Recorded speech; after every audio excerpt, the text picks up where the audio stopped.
In the spring of 2014, a forester named Dale Brunner stood at the edge of a gravel turnaround in Hardwood County, looked at the ragged heap of wood scraps piled along Otto Lindgren's fence line, and called it a fire hazard waiting to happen.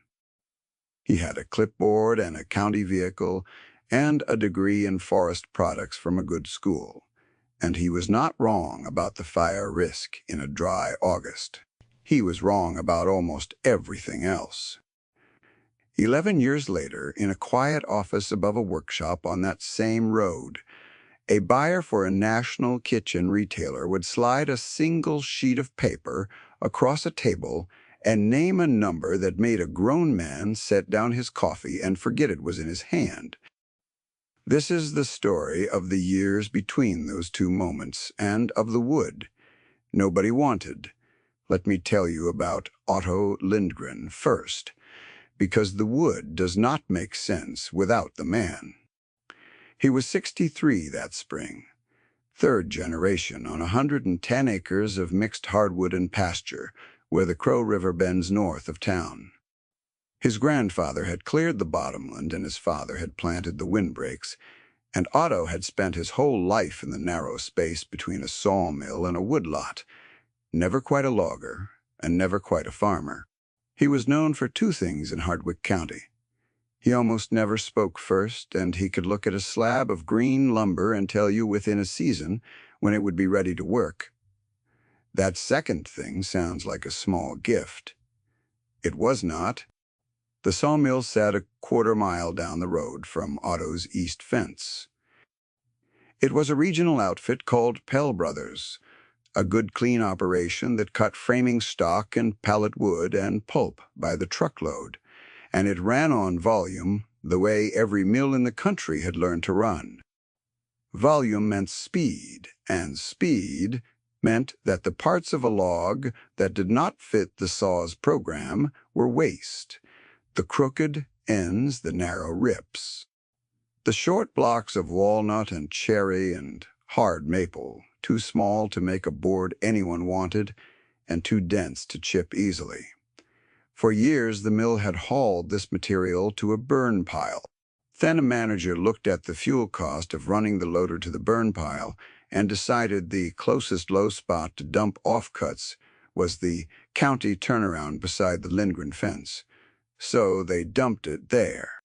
Load after load, year after year, beginning in 2014, and not stopping for nearly a decade. To the mill, it was a disposal problem, solved at zero cost. To Dale Brunner, who came out twice a year on county rounds, it was a hazard he kept noting in a file.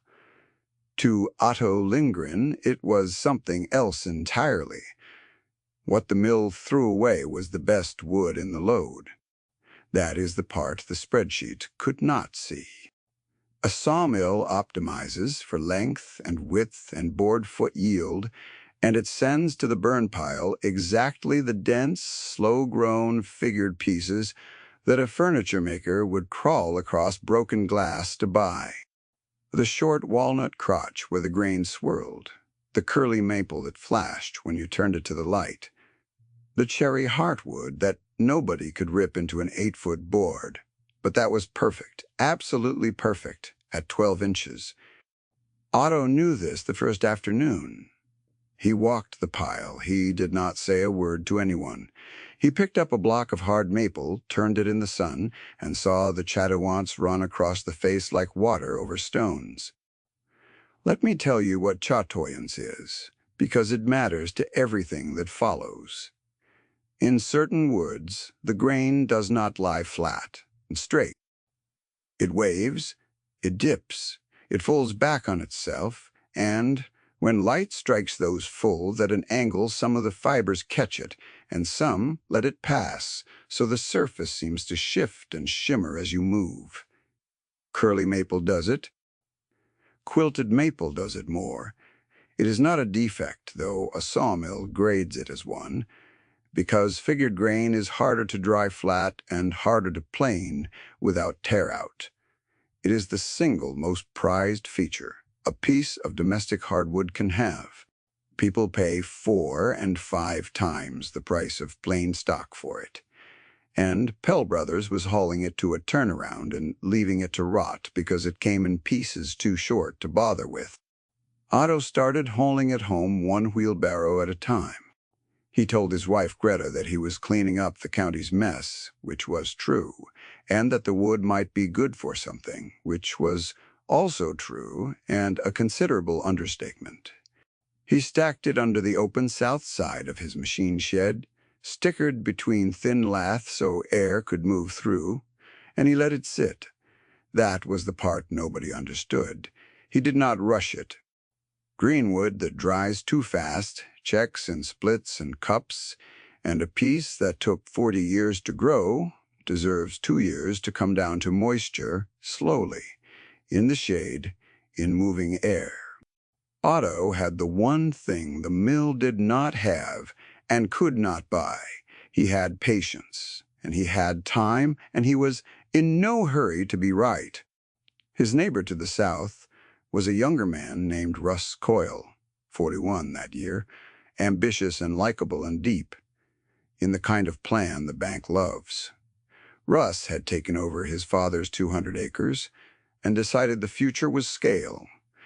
He put in for an operating loan, leveled a stand of mixed timber to plant corn, fence to fence, and bought a nearly new self-propelled forage harvester and a fleet to match. On paper it was beautiful. He calculated his cost per acre and his projected yield, and he showed Otto the numbers one evening over the fence, proud and a little impatient with the old man's slow nods. The harvester alone had cost more than Otto's whole farm was assessed at, and it sat gleaming in Russ's yard under a pole barn he had built to keep the weather off it. To Russ, the woodpile next door was a junk heap, and the man stacking it was a curiosity. He liked Otto. He brought him sweet corn in August and helped him pull a truck out of the ditch one icy December. He just thought Otto was the past, a good man farming the way good men had farmed before the math got serious. And he could not have told you that the old man across the fence was quietly assembling a fortune out of the exact material a sawmill paid to discard. Which brings us back to Dale Brunner, who in the fall of 2015 stood in the same turnaround with a clipboard and a younger colleague and said the thing that would echo for years. He said Otto was hoarding fire fuel, that the practice was inefficient and frankly a liability, and that a man his age ought to be thinking about clearing the place out, not filling it up. He meant it kindly. That is the thing to understand about Dale Brunner. He was not a cruel man and not a stupid one, and he had spent 20 years measuring board, feet, and stumpage and merchantable yield, and he had a model of what wood was worth, and the model had never once failed him in front of a person who could prove it wrong. He looked at short blocks of hardwood and saw waste, because his training had taught him to see waste, and he could no more see the curl in a maple block than a man counting bushels could taste the difference between 2 ears of corn. Otto listened to all of it, standing with one boot up on the bumper of his old truck. When Dale finished, Otto said only that he would keep the pile back from the road and away from the grass. Then he loaded another wheelbarrow and went home. He did not argue. He had learned a long time ago that you do not win an argument with a man who is certain, and that the only argument that ever changes anything is the kind that takes years and arrives in the form of a fact. If you have ever known that you were right about something and chosen to stay quiet and let the work speak, you already understand Otto better than the county did. Tell me in a comment whether you would have kept your mouth shut, because most people cannot. Otto could. He went home, and he made sawdust. Let me tell you about the dog, because the dog was there for all of it. Otto had a heeler named Biscuit, blue-gray and one-eyed, from a fight with a coon when she was young, and she rode in the wheelbarrow when it was empty and walked beside it when it was full.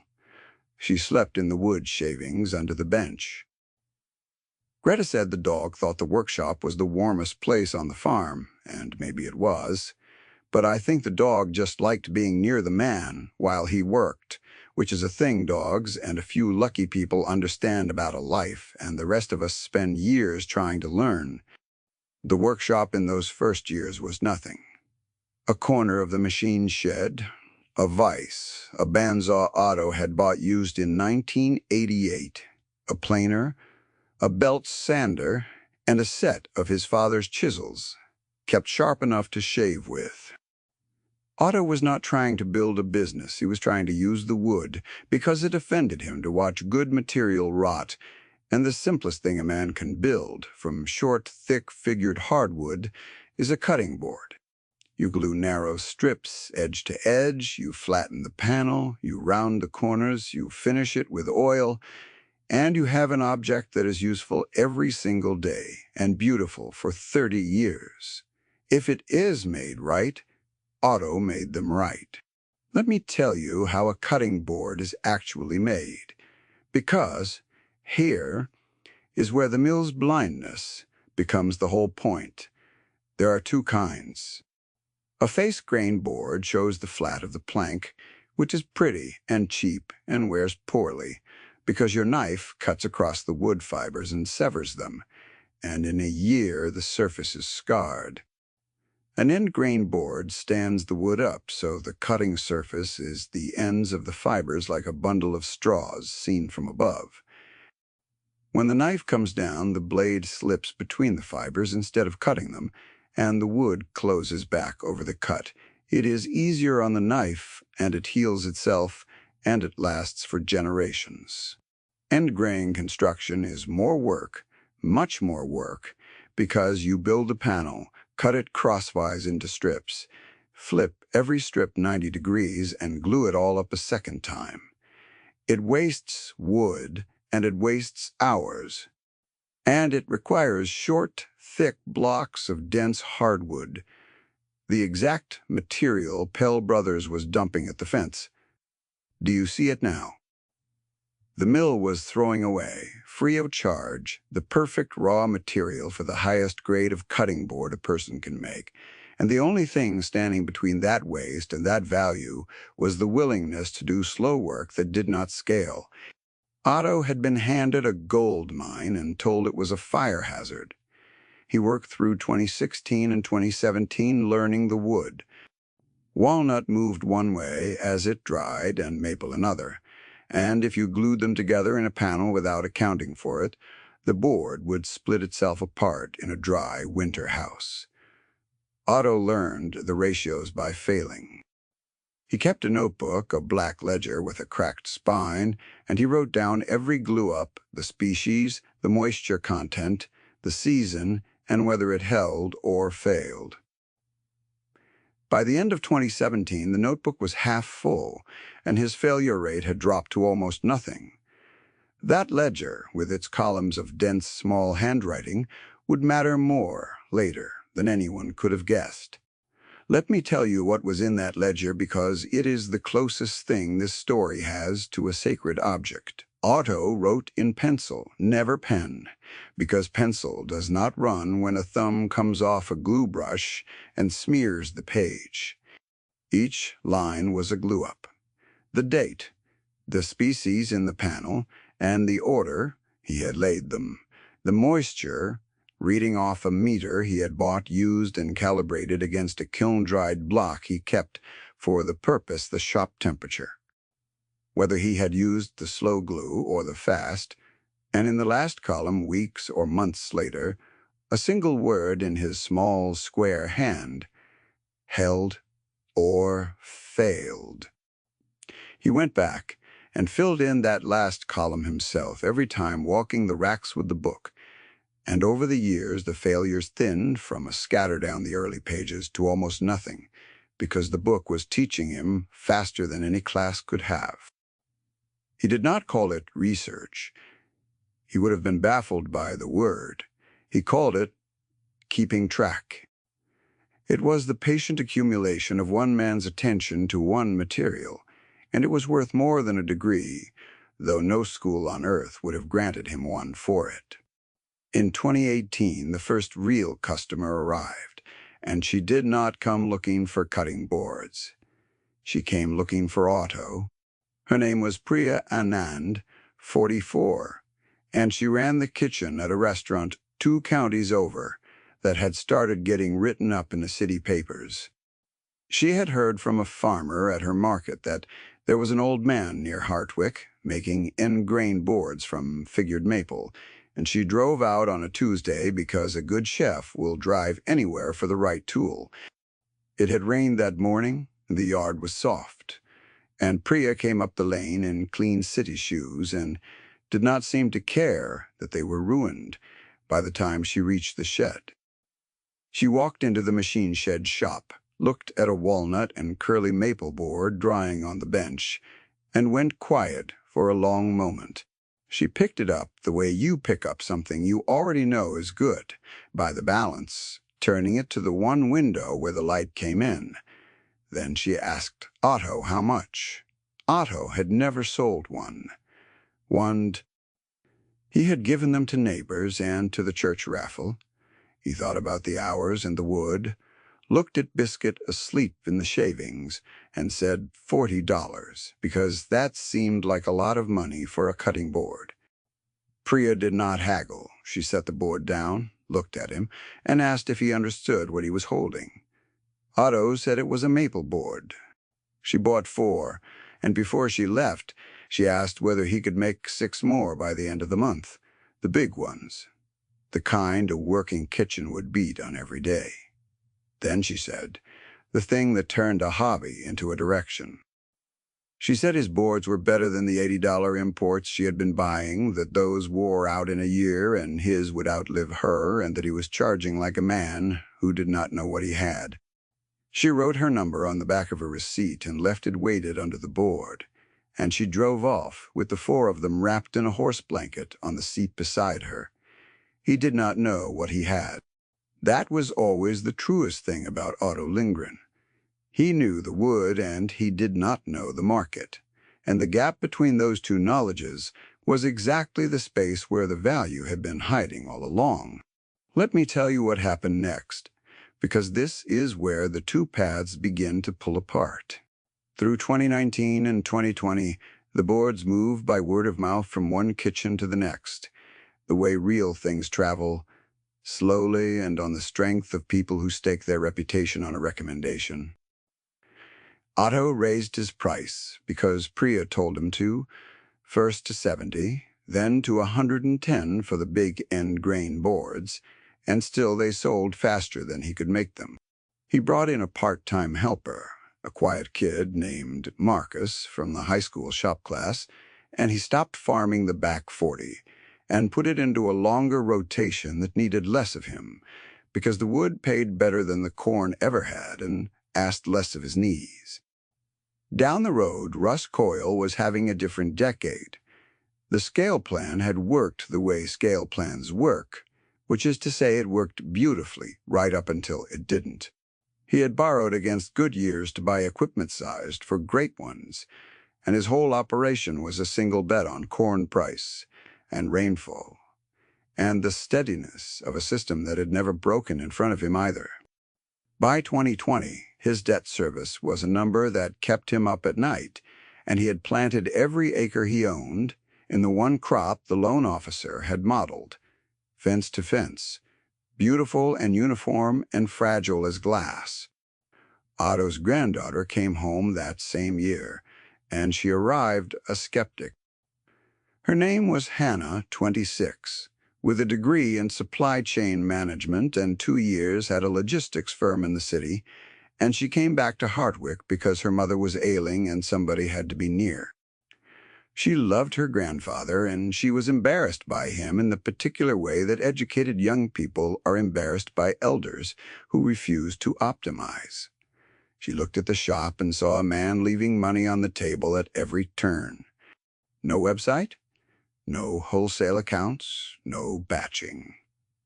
He made each board one at a time by feel and turned away orders he could have filled if he had only systematized. She told him so over supper, kindly, the first week she was home. She said, "Grandpa, you are running a charity, not a business, and you could do 10 times this." Otto buttered his bread and said, "The wood decides how fast, not me." Hannah heard an old man making excuses. That would take a season and a disaster the way it usually does. Let me tell you about the disaster, because it came from the sky, and it did not care about anyone's model. In July of 2021, a derecho came across the upper Midwest, a straight-line windstorm 100 miles wide, the kind of weather that arrives once in a generation and flattens whatever stands tall and uniform in its path. The morning of it had been still and green and heavy, the air the color of a bruise by 2 in the afternoon, and the birds had gone quiet the way they do before something large. It hit Hardwood County a little after 4, and it laid Russ Coyle's corn down flat across 200 acres in under 20 minutes. Uniform tall corn at tassel is the most vulnerable thing on a farm in a wind like that. Every plant the same height, every plant catching the same gust, nothing broken up to slow it. The whole field went over in one direction at once, like a hand had pressed it down and it did not get back up. He lost nearly the whole crop. The insurance covered a fraction. The equipment note did not pause for weather. The same wind moved through Otto's place, but Otto's place was not built to stand tall and uniform against it. His windbreaks, planted by his father in mixed rows of different heights and species, bent and shed branches and held, because a row of trees that are not all the same does not all fail at once. His diversified back acres took some damage and kept most of it, and the woodshed, low and open and tucked behind the tree line, lost 3 shingles and nothing else. Otto and Greta had sat it out in the cellar with the dog between them, and when it passed, Otto went up and stood in the shed doorway and looked at the racks of drying wood, every board still stickered and square, untouched. The next morning he walked the fence with Biscuit and counted the cost in branches, dragging the big limbs to a pile he would buck for firewood once they cured. A quarter-mile down the road, Russ walked his fields in the gray light and counted it in years. Here is the thing the storm taught, and the thing the whole story had been quietly arguing all along. What is uniform is efficient until the day it is not, and on that day, uniformity is the thing that kills you, because every part fails the same way at the same moment. What is diverse is slower and messier and harder to put on a spreadsheet, and it is the thing that survives. Because when the shock comes, only some of it is vulnerable and the rest holds. Russ had built a machine optimized for the average year. Otto had built a system braided for the bad one. The wind did not read either man's loan documents. It simply revealed which of them had been telling the truth about risk. Dale Brunner came through again that fall on county storm damage assessment, and he stopped at the turnaround out of old habit. The mill had finally quit dumping there 2 years back when a new manager calculated that the bad press from a county complaint cost more than the loader fuel, and the pile had shrunk as Otto hauled the last of it home. Dale looked at the cleaned-up fence line and then at the machine shed beyond it, where a delivery van he did not recognize was being loaded with flat brown boxes. He asked the younger officer with him what the old man was running back there now. The officer, who shopped in the city, said those boards went for $200 apiece, and there was a waiting list. Dale Brunner did not say anything. He wrote nothing in his file. He stood for a while looking at the shed, and something in the set of his shoulders had changed. Let me tell you what happened to Hannah that winter. because the conversion of the skeptic is the quiet engine under everything else. After the storm with her mother's stable and the city job feeling thinner by the week, Hannah started spending real time in the shop. She meant to organize it. She brought a label maker and a spreadsheet and a plan to triple output. And then a strange thing happened, which is that she actually watched her grandfather work, and what she had read as stubbornness began to look like something else. She watched him reject a glued panel because one strip had a hairline of tension he could feel with his thumb, but she could not see at all. She made him show her, and even with his hand guiding her thumb across the joint, she could not feel it. And that was the first crack in her certainty, the discovery that there was a sense in his hands that was not in hers and could not be installed by reading. She watched him refuse a rush order of 50 boards from a catalog company because he said he could not make 50 good ones that fast and would not put his name on 50 bad ones. The catalog had offered real money, more in one order than the shop sometimes cleared in 2 months, and he turned it down over supper without a flicker, and Hannah lay awake that night, doing the math on what he had walked away from. He had done something her training did not have a column for. She read his ledger, the cracked black book, and saw 11 years of moisture readings and glue ratios and failures recorded in a hand that never lied to itself, and she understood that this was data, real data, the kind her firm in the city would have killed for, gathered one board at a time by a man who had never heard the word analytics and did not need to. The knowledge she had assumed was missing had been there the whole time. It was just written in a language her degree had not taught her to read.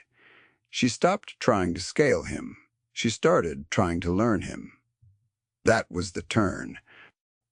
By spring, she was at the bench every morning, and Otto was teaching her the wood, the way it has to be taught, by hand and by failure, and by the slow accumulation of 1,000 small corrections.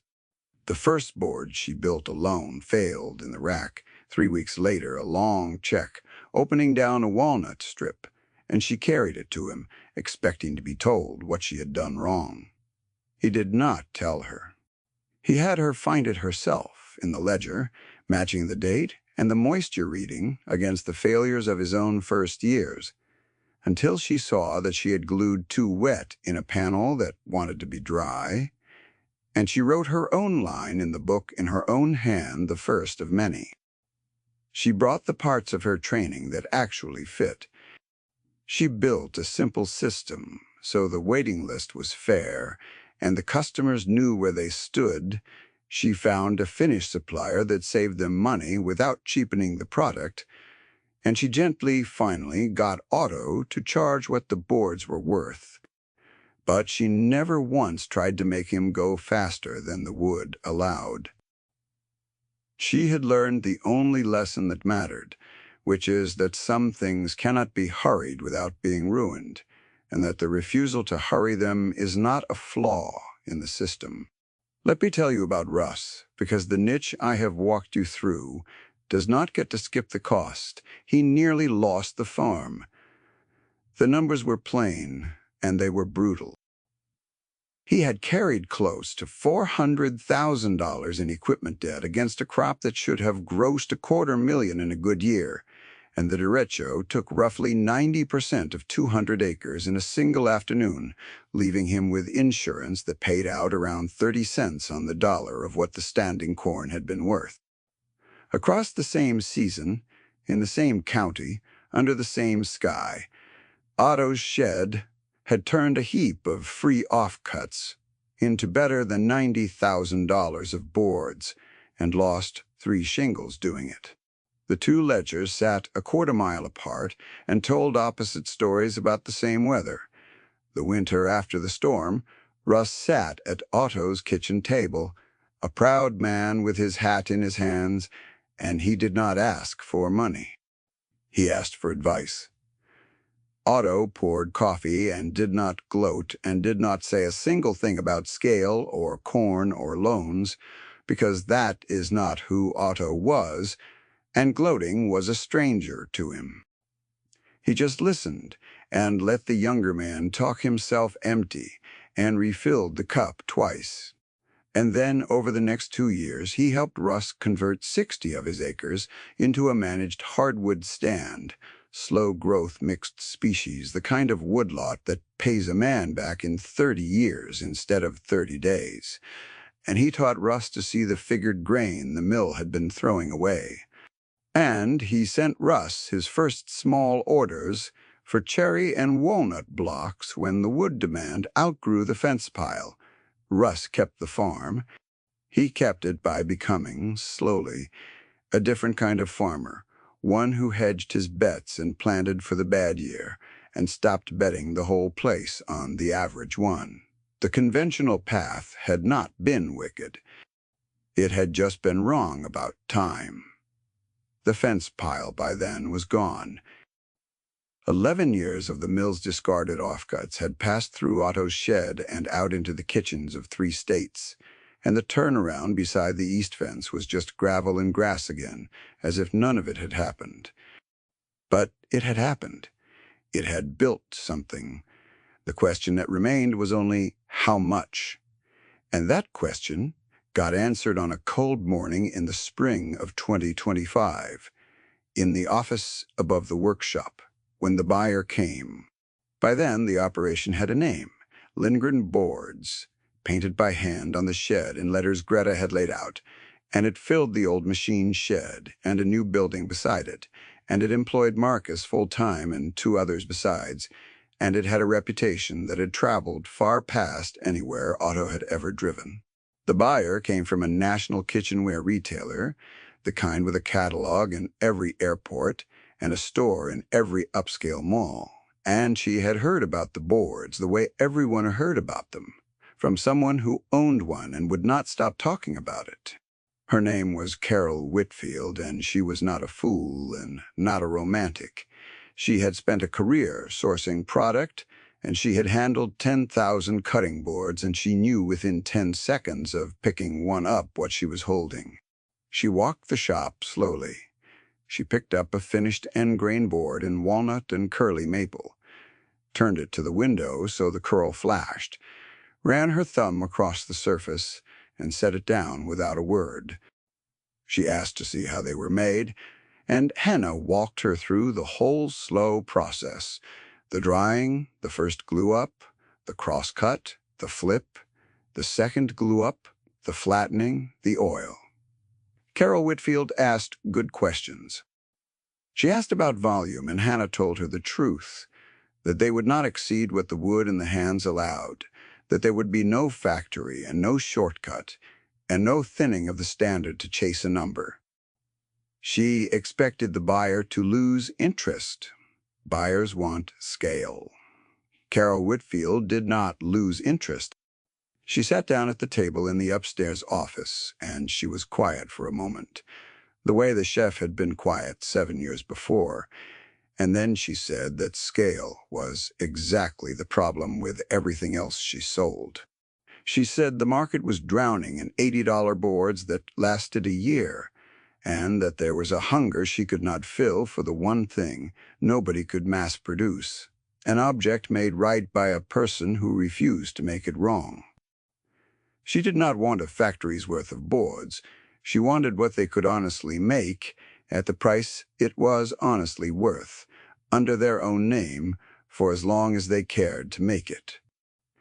Then she slid a sheet of paper across the table, a proposed annual purchase agreement, and at the bottom of it was a number. The number was $320,000 a year. Nobody spoke.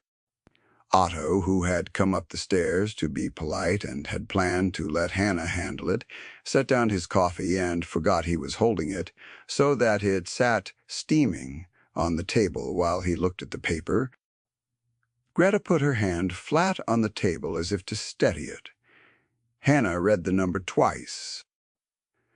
Outside the window, the gravel turnaround was empty. just grass now, where the mill had once dumped the wood that nobody wanted, and the number on the page was the same wood, counted in a currency the mill had never known how to read.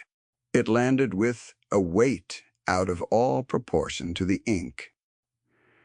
$320,000 every year for cutting boards built from the offcuts a sawmill had paid to throw away, sold under the name of a man who had been told 11 years earlier to clear out his fire hazard.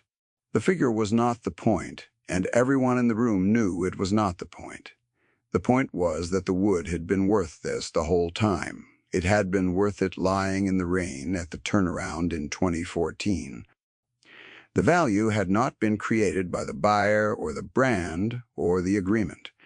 It had only finally been seen.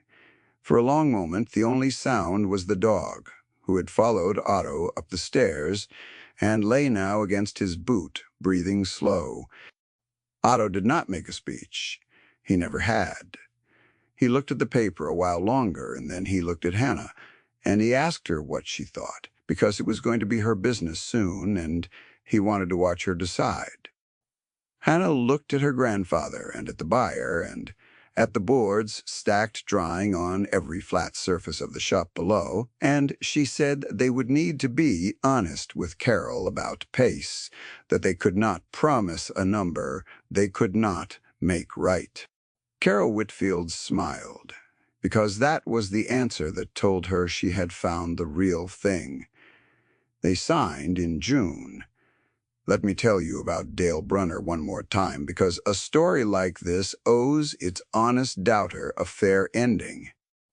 He retired from the county in 2024, and a year later his wife bought him a cutting board for his birthday, a big end-grain walnut board, because she had read about the local maker in the regional magazine and thought he would like to have something made down the road from where he had spent his career. She did not know the history. Dale unwrapped it and turned it in his hands and saw the curl run across the maple inlay, and he knew the wood. He knew exactly what it was and where it had come from, and he sat for a while at his own kitchen table holding it. He drove out the next week. He did not come with a clipboard. He found Otto at the bench, and he stood in the doorway with his hat in his hand, the way Russ had stood years before, and he said he had something to admit. He said he had been measuring wood his whole life, and had never once learned to see it. He asked plainly if Otto would show him how to tell the figured grain from the plane, an old man asking to be taught by another old man, and Otto, who held no grudges because grudges were as foreign to him as gloating, pulled a block of maple off the rack and turned it to the light, and showed him the water running over stones. Dale Brunner stood in that shop most of the afternoon. He came back the next month and the month after. But the man who had called it a fire hazard ended up volunteering Saturdays, sorting blocks by figure, and he was good at it, because a man who has spent 20 years measuring wood learns to see fast once he finally learns what to look for. Here is what I have come to believe, having walked this ground and turned this story over in my hands, the way Otto turns a block of maple. There are two kinds of knowledge in this world, and they are always in collision. One is wide and fast and confident, and it measures what is easy to measure, and calls the rest waste. It builds the model, and the model is clean, and inside the model it is never wrong. The other kind is narrow and slow and quiet. It belongs to one person on one piece of ground who has paid attention for 40 years, and it cannot be scaled or taught in a semester, or written on a clipboard, and it is almost always dismissed by the first kind until the day a storm or a market or a single sheet of paper proves which one was telling the truth about the world. The mill was not stupid. Dale Brunner was not stupid. Russ Coyle was not stupid. They were all working honestly inside a model that measured length and width and yield and bushels and cost per acre. And the model was right about everything it measured and blind to everything it did not. It could not measure the curl in a maple block or the way an end-grain board heals under a knife or the worth of a man who knew by feel when the wood was ready. Those things were real. They were just invisible to the instrument, and a thing that is invisible to your instrument is not the same as a thing that is not there. Otto Lindgren is 74 now. He still works the bench most mornings, though. Hannah runs the business and runs it well, the old ledger digitized and continued in her hand, the waiting list fair, the price honest, the standard never lowered. Russ farms his hardwood and his diversified acres and sleeps at night. Dale sorts blocks on Saturdays, and the boards go out into the world one at a time. Each one built from a piece of wood that a faster, larger, more confident operation had calculated was worth less than the fuel it took to haul it away. The last load of those offcuts came off the turnaround years ago. But on the day they signed the agreement, Otto walked down to the east fence in the evening, with Biscuit slow at his heel, the dog gray-muzzled now and half-blind in her good eye, too. And he stood where the pile had been. There was nothing there but grass-going gold in the low light. He stood a while. Then he turned a small block of curly maple in his hand, one he had carried down for no reason he could have named, and tilted it until the light caught and the grain ran like water over stones, and he put it in his pocket and walked home with the dog. What a system measures and what is truly worth something are two different things, and the gap between them is where the patient people live.